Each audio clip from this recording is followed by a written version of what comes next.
צהריים טובים, ברוכים הבאים למסלול הסטארט-אפים של AWS בסאמיט בתל אביב. זאת השנה השלישית שאנחנו מקיימים מסלול שהוא ייעודי אך ורק לסטארט-אפים. נמצאים פה שותפים, משקיעים, פאונדרים ואנשי הקהילה. ואני רוצה להודות לכם על זה שבחרתם להגיע ולהיות איתנו כאן היום. נעים מאוד, קוראים לי יהודי כץ. אני מנהל את סגמנט הסטארט-אפים ב-AWS ישראל. השנה היא השנה התשיעית שלי באמזון, ולאורך השנים הצוות שלי ואני ליווינו אלפי סטארט-אפים במסלול המדהים, החל מהשלב המאוד ראשוני, שלב הרעיון, היזמות, ובדרך פגשנו לקוחות שחלקם הצליחו וחלקם פחות, ועזרנו להם להגשים את החלום שלהם, בין אם זה מחירה או בין אם זה IPO בסופו של דבר. צוות הסטארט-אפים ב-AWS ישראל מורכב ממספר צוותים. יש לנו מנהלי לקוח, יש לנו ארכיטקטים, יש לנו מנהלי שותפים, ויש לנו Business Development ו-Go to Market. אנחנו שותפים בעצם של הסטארט-אפים, של הלקוחות. המטרה שלנו זה להצליח ביחד ולבנות את הדרך על מנת שאתם תוכלו להצליח, על מנת להגשים את החלום שלכם.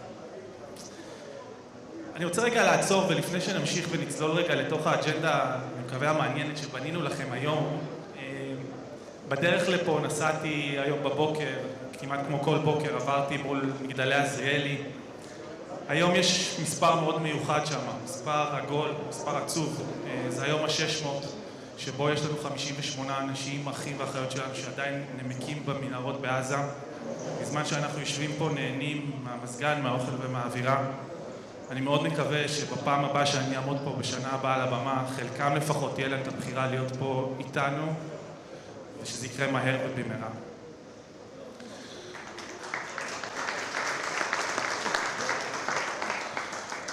בנינו לכם היום מסלול ואג'נדה שאני מקווה שתהיה מעניינת. תכף יעלו לפה מהמשקיעים המובילים בישראל, יעלו ויבואו פאונדרים, סטארט-אפים ייתנו פיץ' קצר, לנסות לשכנע אתכם, ויש פה איזושהי תחרות נחמדה ומעניינת. יהיו כאלה שיספרו על כישלונות ואיך אפשר ללמוד מזה, ואנחנו נחתום את היום עם איזשהו סיפור מעניין וטרנד חדש של סולו פאונדרס. אז אתמול קיבלתי הודעה מאיזשהו חבר ואמר לי, יהודי, בהצלחה גדולה מחר, לא כל יום יש לך הזדמנות לחמם את עומרי כספי. So without further ado, I would like to invite to the stage Omri Caspi and Sean McGuire from Sequoia.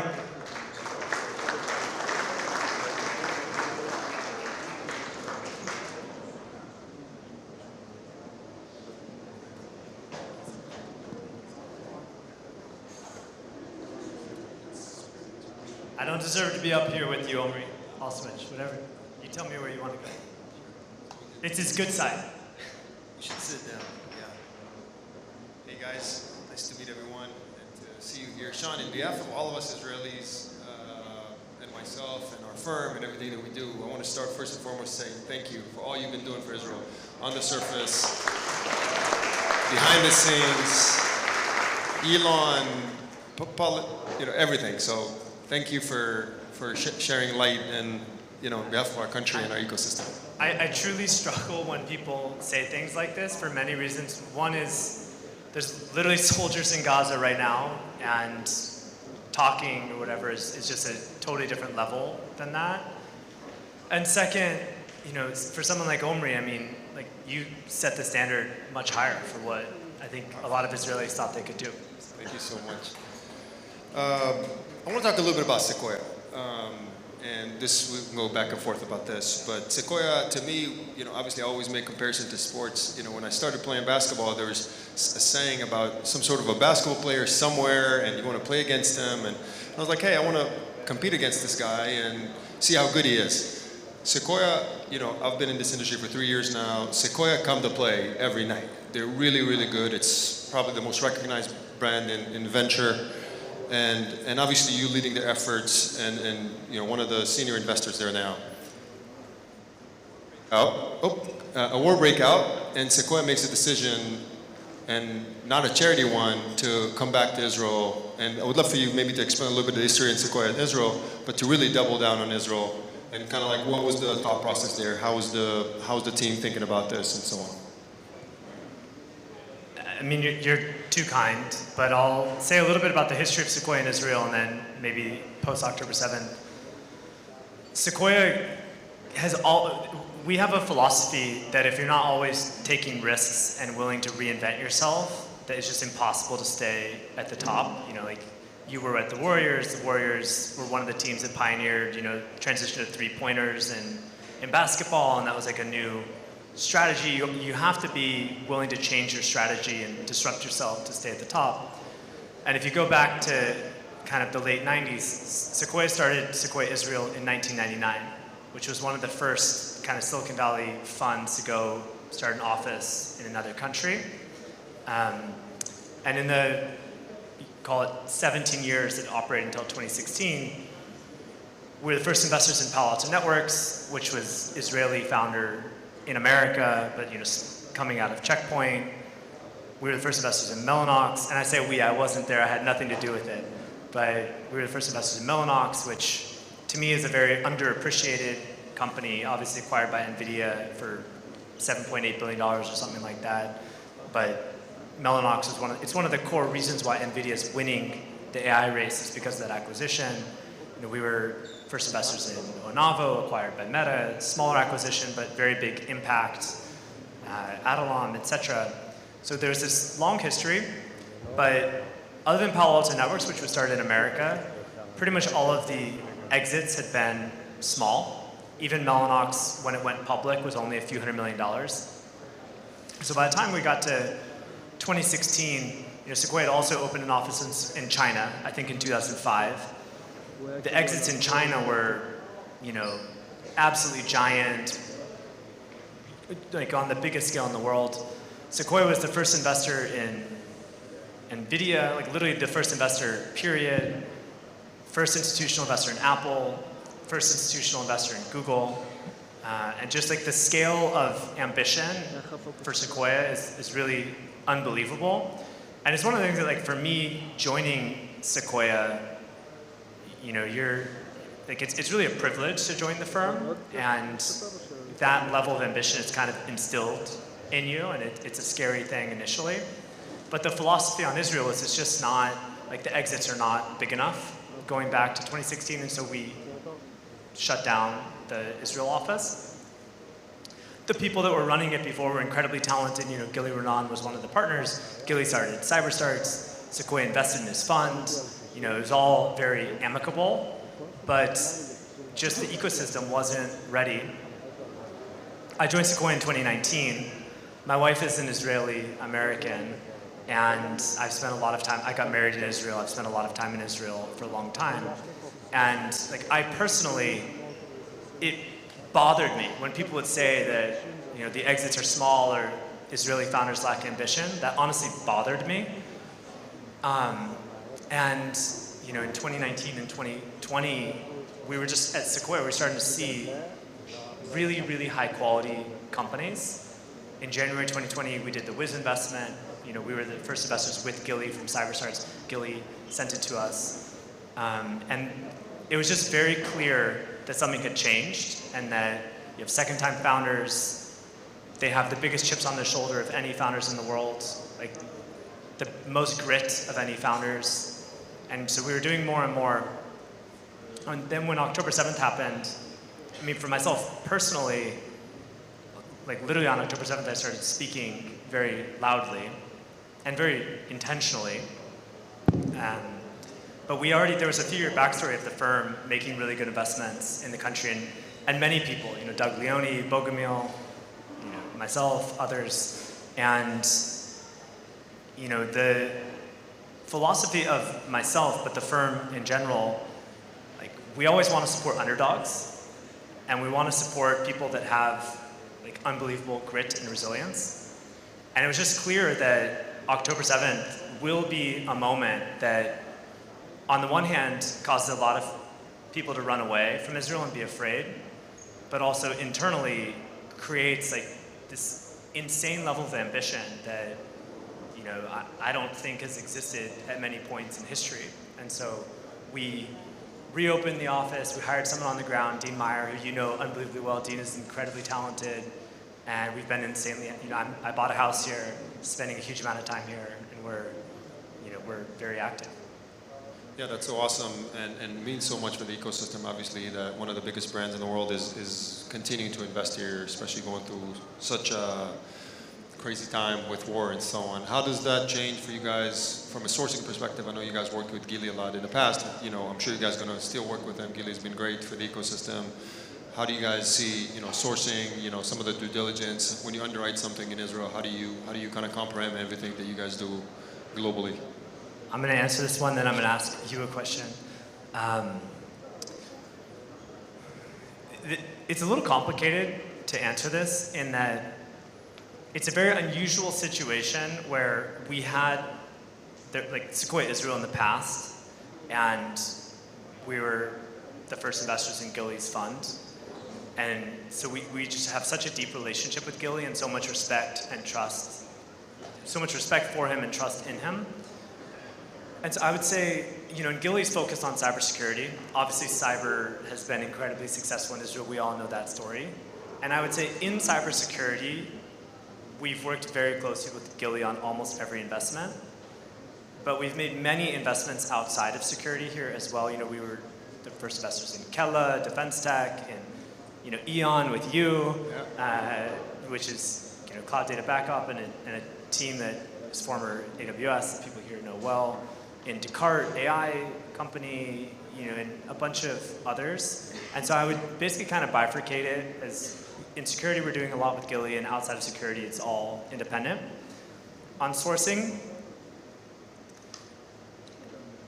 I would say there's two totally different aspects to it. It's like it's two different types of the brain. It's thinking fast and thinking slow. Or it's like the army, elite army sourcing, and then the like casting a wide net sourcing. And so the elite army sourcing, you know this well, but it's, you know, the people that just, like if Asaf Rappaport calls and says there's someone that's really talented, we take that really seriously. But then there's also just, this is Startup Nation, and you know, people kind of come in from all directions. And so we're trying to do both. But we place a lot of weight on people's reputation coming out of the Army and just in the ecosystem, because it's such a small ecosystem. Let me ask you, why did you become a VC? It's a good question. So I played basketball in NBA for 10 years. Really wonderful 10 years. Lived most of my career in California. Played for the Kings. In 2017-18, I played for the Warriors, and really the first time, kind of a little bit later in my career, when I was feeling comfortable, you know, both on a personal level, but also being, you know, in the Silicon Valley, to get interacted a lot with the tech ecosystem, the local Israeli community. Met a lot of my friends, you know, at the time they ran, you know, startups at the time, they sold them, they IPO'd them and so on. So I was just thinking to myself, you know, basketball for me was such a passion growing up that, you know, I couldn't believe that I'm going to be in a situation where I play for a living and making money from this. Like, I love the game dearly. Like, this was my first love. And when I started to invest, I was like, wow, this is so amazing, right? You know, there's obviously a lot of challenges and hard work that comes into it and so on, but at the same time, you're dealing with amazing investors, unbelievable entrepreneurs that are, you know, gritty, they're tough, they work really hard, they're smart, you're at the edge of technology. So when the time I moved back to Israel, and there was COVID and so on, but at the time, you know, when I kind of pre-retirement, I was starting to think about what do I want to do when I grow up, and you know, at the moment when I was thinking about venture, I remember the feeling that I got home and I just couldn't fall asleep at night. I was just thinking about all these things that I can do, and that passion wasn't anywhere near, you know, real estate or staying in sports or whatever. So I was like, wow, this is what I want to do for the next 25 years. And we're fortunate that we have such an amazing ecosystem here that you can work in Israel and live in Israel, and I wanted to live here, and my kids are here, and my family, and so on, after being abroad for so many years, but at the same time, you know, live in America as well in many ways, right? To work and, you know, enjoy and leverage some of the relationships that I've built over the years. And I think you touched on a really good point where, which I think is a point of emphasis to a lot of founders here, you know, and you basically said that, you know, if Asaf is sending you someone, it comes from a really strong reference. And I think some of the things that I'm seeing, at least, you know, and I think there's a point for maybe, you know, just a point of emphasis is to get to Sequoia through a really reputable reference and to do the work with some of the angels and so on. It's a good way to start. And And I think today, you know, I'd love to hear your opinion. You know, the way I build Swish is mainly to be very compatible with you guys, with the tier one funds investing in Israel. It's 2024 was the most active year in the seed round levels where international firms led seed rounds in Israel. So Sequoia, obviously, Greylock, you know, Index, Founders Fund, pretty much every of the tier one funds now have either a partner or senior partner or a principal that is strictly and mainly focused on Israel. So one of the things that we talked internally a few years ago is we don't want to go and compete with Sequoia because with all we do and everything else, you know, there's a, you know, you don't want to be in a situation where you're going to lose a deal, and most of the time you're going to lose. So we strictly built it in such a way that we can be partnered with you guys in many of the deals and bring our value and work really hard, and over time you expand from there. What do you see? And you know, I know you're such a Zionist and you care about the local ecosystem as well. What do you see now with the local VCs, right? It's a really intense situation that never was the case before, maybe as it is today. Just before I answer that, I want to say, again, and I really mean this seriously, I would not say this if I didn't believe it. Omri, so I know many people that have tried to transition from entertainment or sports, whatever, to investing, and I've never seen someone actually do it intensely or with a work ethic. Like, this guy is so incredibly talented as a VC and is working harder than almost anyone else in the game, and I just huge respect for Omri. I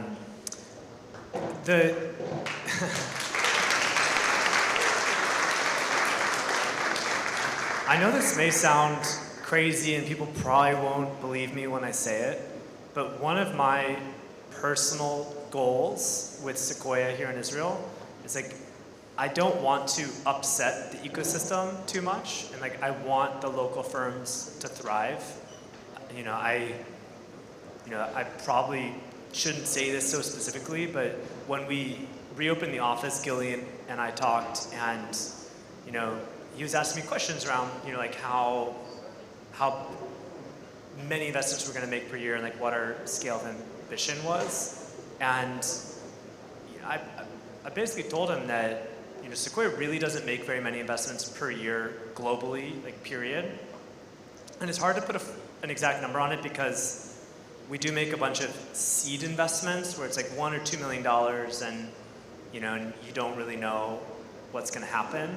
But I would say the like Series A onwards, where we're taking a board seat, which are very high conviction investments, it's something like 20 new companies per year globally. Like, it's really not that many. I'd say the last few years we've been doing about 3 or 4 a year in Israel, which is a huge fraction of Sequoia's investment. That's globally. That's all of Europe, all of America, Latin America. So it's like a huge fraction of our investments, call it 20%, and even more on a dollar basis. But it's a very small number in terms of the whole Israeli ecosystem. And if you take a company like Kela, and I don't mean to take away from the founders. They're some of the, Hamutal alone, they're some of the most talented people I've ever met. But Sequoia actually played a huge role in making that company happen. My partner, so Alone was going to start the company. He had kind of a different idea and a different team initially. And my partner, David Kahn, had this vision that the structure of the company was not quite right, and that they need to change the idea and the team.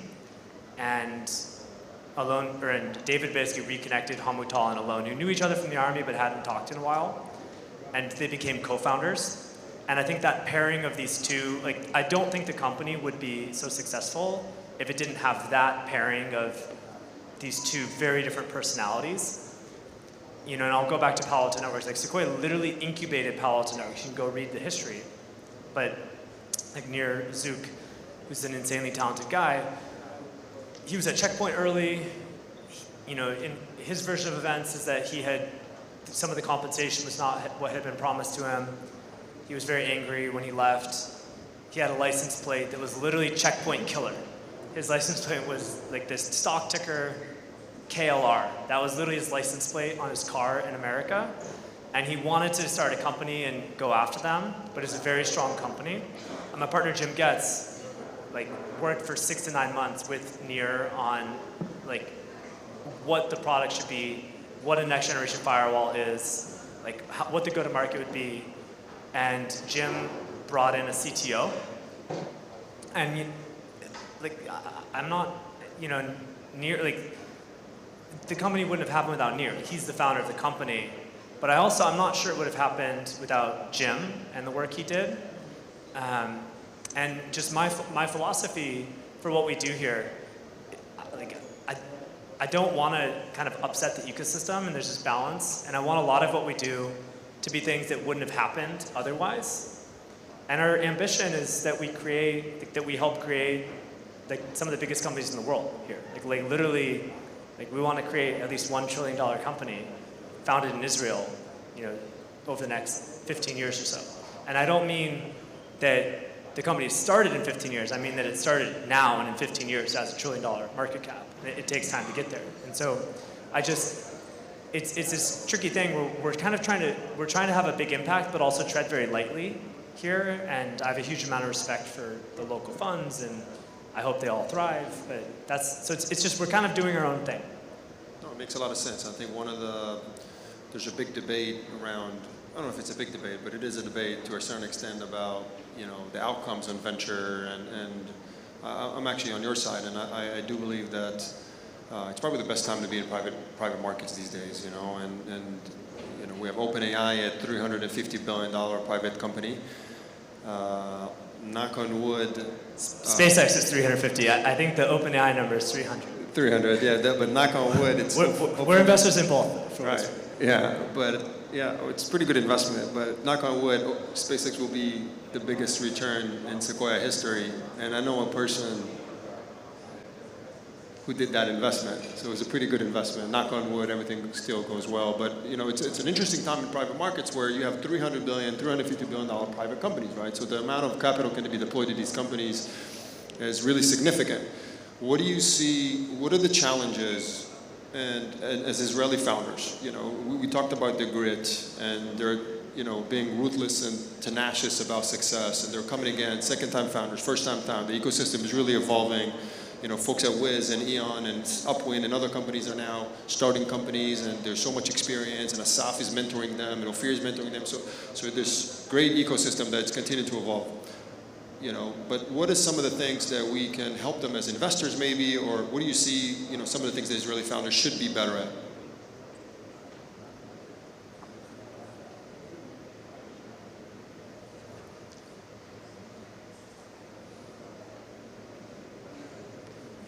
So this isn't exactly what you asked, but something that I think really worked against Israeli companies in the past is like before COVID, Israeli founders were told they have to go move to America to run their company. That's where the customers are, they have to do sales there. But when you do that, like when the founders move to America, you're no longer building, like it's hard to run a product and engineering team here in Israel. And I think the superpower of a lot of these Israeli companies is that there's such elite engineers here, and people know each other so well, and they know who the best engineers are. And so I think in the past, like before COVID and before this wave of companies, I think that we actually weren't building as good of products as we should have been, and a lot of it was just that founders were in New York or whatever, and it's just hard to not be in the office and build the best products in the world. So I think one thing that really worked in Israel's favor was COVID, which kind of added this Zoom culture and made it acceptable to be doing first or second meetings with customers on Zoom. And it made, like the Wiz founders, 3 or 4 live in Israel, and obviously they travel for customer meetings a lot, but like they live in Israel, and I mean, they've built an unbelievable product, probably the best product that's ever existed in cybersecurity. Cyber products have normally been pretty bad from a product perspective. And I think that's something that's very powerful, that we live in a world now where, a bunch of the founders can still be here and take advantage of this extremely elite engineering talent. We work on a company called Eon together, and 2 of the 3 founders live here in Israel, and 1 lives in America, and he's running kind of all the customer side, and I think that's a very good dynamic. And then just the one other thing I'll say, like, specifically on your question, and this is something that Omri's the best I've ever seen at this. But when you and Gilly Renan is also unbelievable at this. But probably the biggest thing you can do to change the trajectory of an enterprise company is helping them get their first like real enterprise customer, and then a level below that is like helping them get their next 4 or so. Once you have like 5 elite reference customers, the probability of becoming a big company is just incredibly high, and the selling becomes so much easier. And it's just almost impossible to, if you're starting with no credibility, it's almost impossible to go convince, Goldman Sachs or some big enterprise to take you seriously and bet on you. But when you have, when you have Omri or you have a Soft Rappaport making the intro and really vouching for people, it just opens doors and lets you kind of have bootstrap that credibility and get the whole thing going. And I think that that's something that Gilly probably pioneered kind of first in Israel, and I think you've taken this to an even higher level. But I think that's just essential for building the ecosystem. Yeah, and I think one of the things that we see now, as I was fortunate to play in NBA and to play in uncharted areas in many ways, but... Did you guys know that Omri played in the NBA? Sorry, just teasing. But long story short, I think the fact that Wiz is now in process of being acquired has opened, in many ways opened so many different visions for a lot of the Israeli founders, and also on the investor sides, right? Once you see something that has been such a success, and I think it helps some of our companies now and hopefully more in the future, that, we've seen this story before, really strong second-time team, really big market, let's execute, and things can really, and open up essentially also what Israeli founders, dream and envision in many ways. And historically, Israel, we used to compete, even when I started 4 or 5 years ago, 3 years ago, a lot of the US investors thinking, Israelis usually sell at the $200 million mark, right? And now there's so many other venues and routes that they can take to essentially build a big company. But let's take it to the next step. AI, the biggest revolution of our time. We talked a little bit about OpenAI, but there's a lot of examples now of really successful companies coming up, really changing enterprise software, really changing, new dimensions in many ways. We talked a little bit about, PR and marketing and some, video and, fake news in social media around that. It's really hard to identify what's real and what's not. Israelis are really good at enterprise software, and enabling AI to improve, infrastructure, right? I just came back from a couple of days in San Francisco, and San Francisco, unfortunately, is slowly coming back to life, but it's really booming from that perspective. How do you see, what's happening and the impact that it has on our ecosystem, and where Israelis really excel at? In terms of where Israelis excel at, obviously Israelis have done unbelievably well in enterprise, and I think that, and I think we're just seeing the very beginning of it. I think we're going to see much bigger, we're going to see an order of magnitude bigger Israeli enterprise companies over the next 15 years or so. In terms of AI, I think that Israel has been behind the curve on AI, like native companies. That's changing very, very rapidly. I'd say in the last year, it's flipped, and we're seeing some very exciting AI companies built here, Dakar being one. But I think something that a lot of the world misses is that even though the ecosystem wasn't making great AI native companies, or at least on the software side, on the hardware side, Mellanox and other, Annapurna Labs, like there's some incredible companies. But some of the best AI researchers in the world are Israeli. And they went to America, Ilya Sutskever or Noam Shazir. Like these are the godfathers of modern AI, and they're Israeli. And I think we're starting to see some of kind of that research talent building here, which is super exciting. I will say one thing that's not going to be popular, but I'm a realist, and I try to give what I think is real advice.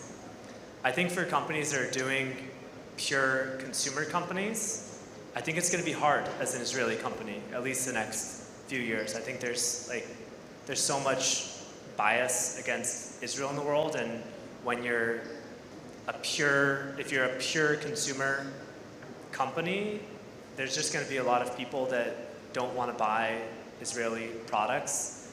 This doesn't come up as much in the enterprise because like there's multiple levels of like kind of averaging of opinion as you get to decisions.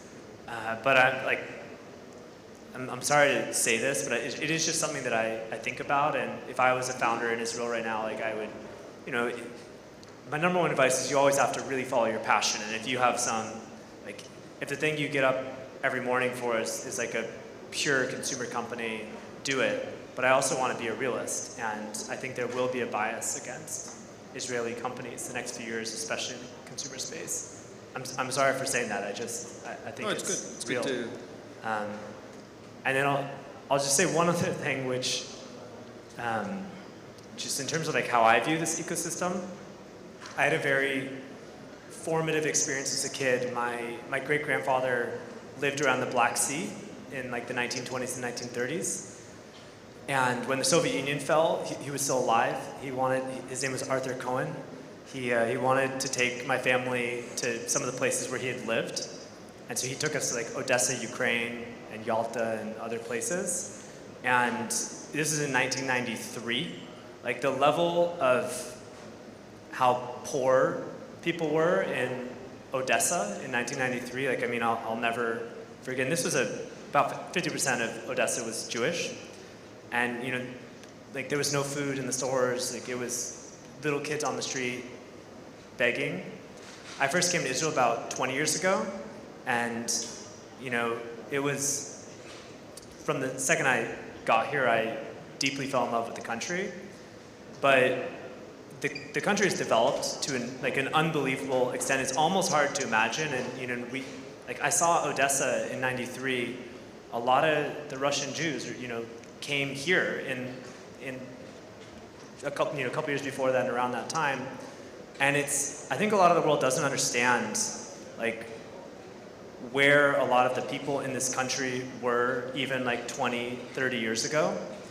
And when you know, if you grew up in the Soviet Union and you have you went through the collapse and you didn't have food and you have the ability to sell your company for $200, $300 million 10, 15 years ago and have security for your family for the rest of your life, like it's hard to not do that. But where the ecosystem is today, like, you know, this is now, it's crazy when you go in Tel Aviv, just seeing the skyline and, you know, seeing where the ecosystem is, and where you kind of need a little bit of a safety net to be able to, you know, go for the absolute most ambitious goals. And like that's where I see Israel now, along with like the most motivation of any people in the world. And so, again, probably shouldn't be saying this, like maybe an unpopular perspective, but just I think we have to look at the time, like the longitudinal data, and when you extrapolate into the future, I'm just incredibly optimistic.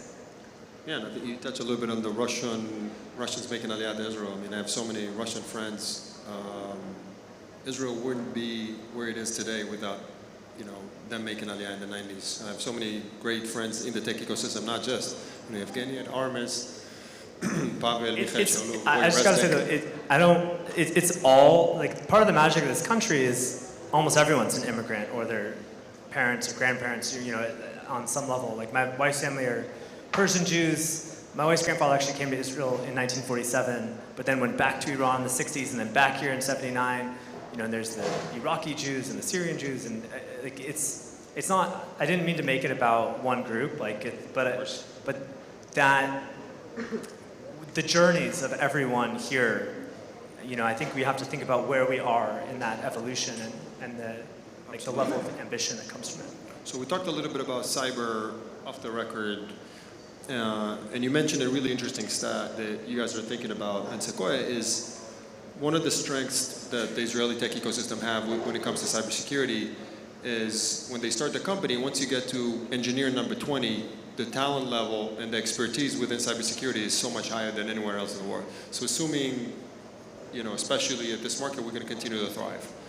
On the other hand, on the contrary, maybe, there's a lot of exits that not necessarily fit your fund model that you guys are targeting, north of $20 billion companies in order to make a significant return for Sequoia. So one of the things that we're thinking internally is about these 5-6 categories that make a lot of sense to become a $20 billion outcome, right? Endpoint is one of them, and security operation is another. Cloud is massive, WAF and firewall and things of that nature is also really interesting. Are we at the peak of the market, you think? Are we going to see, AI is now changing a lot of the old paradigms and infrastructure of these companies. How's the next couple of years going to see at cybersecurity? So I just And we saw only someone have a has a shirt with my name on it. All right, we'll talk later. I have to talk with that shirt. Anyways, security is evergreen, in my opinion, almost by definition of like whenever you have a new technology, it creates new security opportunity. And I think you nailed it with AI. I think AI is going to upend all of security. And so I think that now is probably the best time in history to be doing security. And maybe the worst time for some of the, not for like the hyperscaled incumbents, not for Palo Alto Networks because they have so much distribution, but for kind of like the medium stage companies, like they're going to get disrupted. But security is the gift that keeps on giving. Israel's very well situated for it. And I think AI security will also specifically be very big. Hey, my wife and I were talking about it, and I told you that. How cool this Sean McGuire name is. This is such a Hollywood name. I love it. Omri Caspia. Thank you, guys. Even better. We reached our time, but really great to be here. Thank you for having us.